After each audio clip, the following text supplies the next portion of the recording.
How to transfer Microsoft Authenticator to new phone.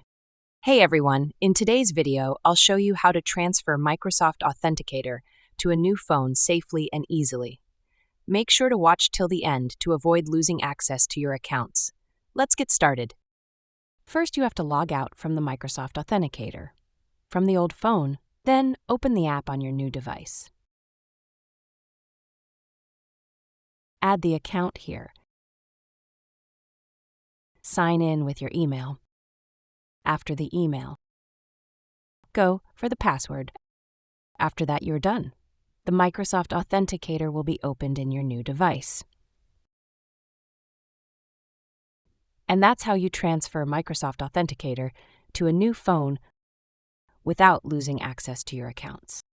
If this video helped you, hit the like button and subscribe for more guides. Let me know in the comments if you have any questions. Thanks for watching.